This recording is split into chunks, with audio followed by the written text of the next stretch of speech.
Alex Moreland reviews the 7th episode of Star Trek Discovery. Just as repetition reinforces repetition, change begets change. Here, admittedly, I'm beginning to have my doubts about the choice to build Discovery around one central character in a way that previous iterations of Trek didn't. The time loop is a staple of Trek, an idea that's returned to appropriately time and time again. You can point to equivalent examples on The Next Generation, Deep Space Nine, Voyager and Enterprise. Granted, this does beg the question of whether Magic to Make the Sanest Man Go Mad was another checklist-type episode, done simply because Star Trek has to have an episode in this vein. Each of these episodes tend to draw focus to a different character. Indeed, given the ensemble style of Star Trek, a lot of episodes would pivot around different characters, giving each one center stage week on week. That's something that Discovery very much hasn't done. While there's undeniably been divergences and sidesteps, it's largely always about Burnham. This comes with its advantages. Certainly Burnham is well characterized at this point, and it lets us dwell on cynic Martin Green's fantastic performance, which is difficult to bemoan too much. But, at the same time, it's difficult not to feel like we're missing out a little bit. Certainly, the other characters feel decidedly thin in some respects, or at least with a lot of unexplored potential. In that regard, Magic to Make the Sanest Man Go Mad is demonstrative of a lot. Plot contrivance aside, there's little particular reason why Stamets couldn't have been the one to ask Tyler about Mudd. Ultimately, that it was necessary for Burnham to ask him is reflective only of a series of choices from the writers.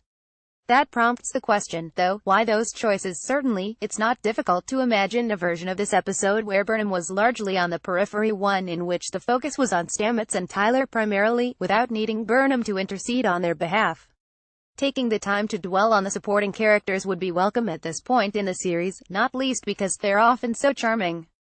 How brilliant is Ensign Tilly? She is a gift, honestly.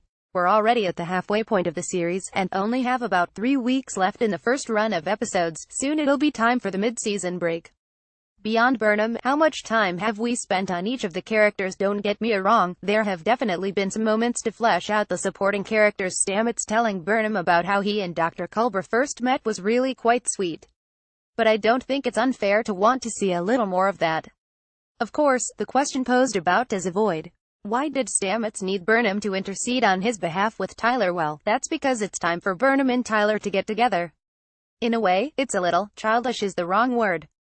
Overly simplistic maybe. If nothing else, it's definitely poorly placed. The episode largely grounds to a halt just so we can take a break to watch Burnham learn to dance and have her first kiss. Structured as it is, the whole thing feels just a little superfluous, but then, equally, it's perhaps also a victim of the same least interesting choice syndrome that Discovery has fallen foul of previously. Burnham is uncomfortable because she's never been to a party before, because she's a great big nerd Vulcan.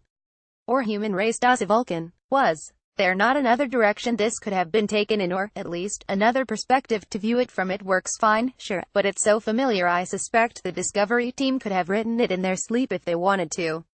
Admittedly, I'm struggling to take this entirely seriously. Really, that's down to me. I'm so utterly convinced now that Tyler is a Klingon in disguise that it's difficult to get particularly invested in his relationship with Burnham. I can't help but feel as though the different beats of this story have already played out. The first time she falls in love, she's betrayed. It spurs her on to defeat the Klingons. Whatever, I don't care. Saw it coming ages ago. This is probably an unfair stance to take. No doubt there's a significant number of people who don't know, yes, no, rather than think that Tyler is a Klingon, and I'd only do because of background reading. That does pose an interesting question. To what extent should writers work with that kind of theorizing in mind? Perhaps, admittedly, they didn't think people would work it out as quickly as they have. If so, you'd assume the twist might have been telegraphed somewhat or hinted at.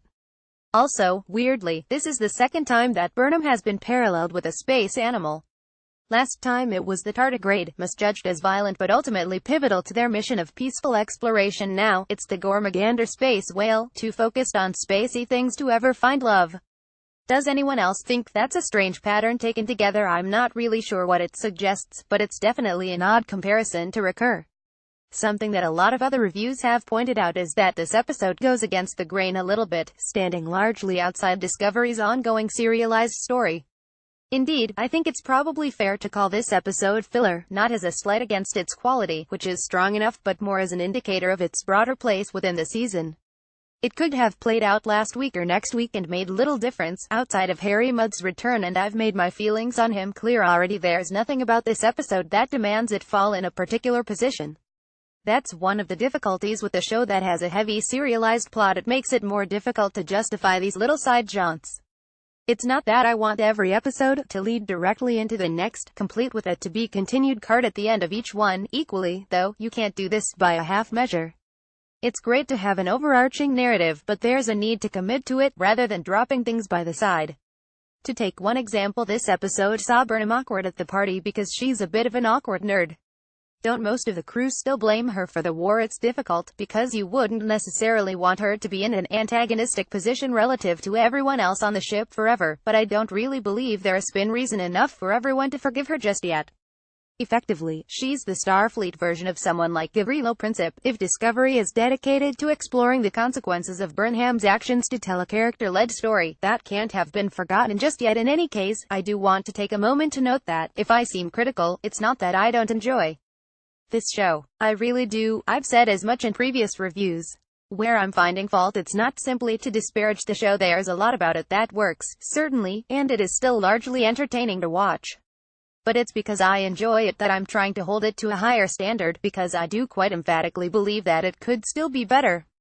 Rating 710. Alex Moreland is a freelance writer and television critic. You can follow him on Twitter here, or check out his website here.